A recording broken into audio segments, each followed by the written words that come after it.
भाजपा के प्रदेश अध्यक्ष श्री बंशीधर भगत जी ने मुझे सलाह दी है कि मैं उपवास नहीं प्रायश्चित करूं।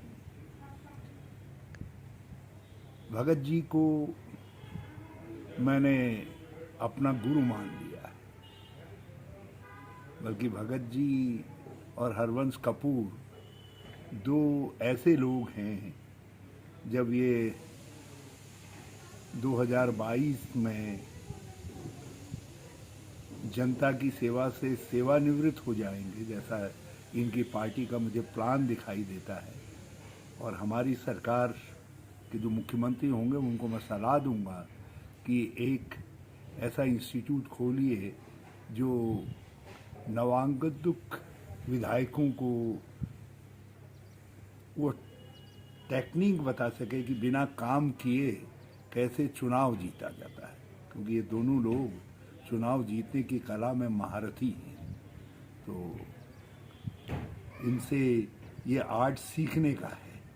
तो इसलिए अब मेरी तो उम्र सीखने की नहीं है, लेकिन मैं नौजवान सीखें इनसे। हाँ, ये सीख मैंने ज़रूर इनसे ले ली है कि प्रायश्चित, और भगत जी प्रायश्चित तो मुझको करना ही चाहिए, क्योंकि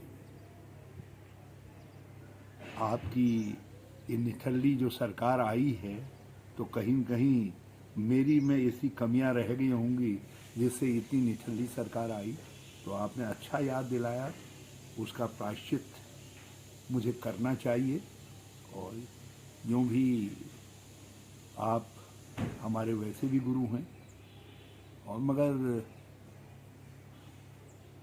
आपके पास ऐसा क्या मंत्र है मेरे परिवार में, मेरे एक्सटेंडेड कुटुंब में, जिनमें खून और दूध दोनों के रिश्ते में कोई संघी नहीं है, कोई भाजपाई नहीं है।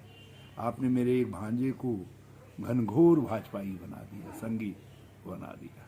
तो आप में कुछ तो आर्ट है, और मगर एक पाप आपने भी किया है, उसके लिए आपको भी प्रायश्चित करना चाहिए।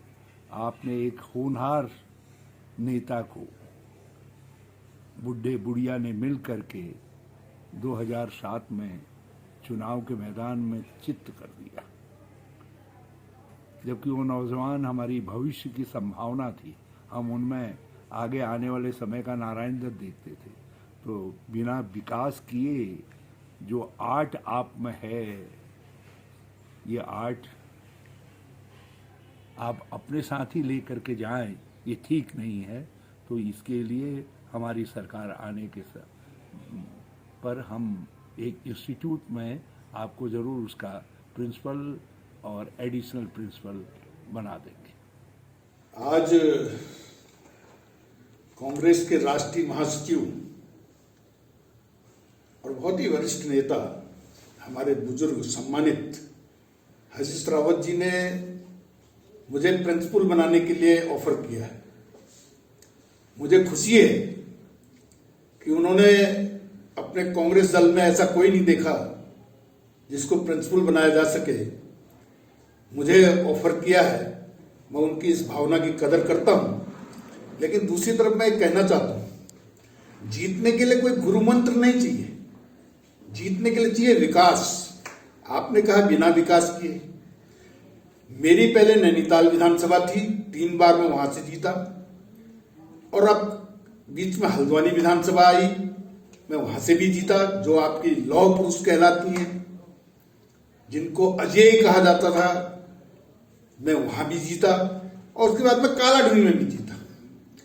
मैं इसलिए जीता कि मेरे क्षेत्र की जनता पढ़ी लिखी है, विद्वान है, वो देख समझ के वोट डालती है।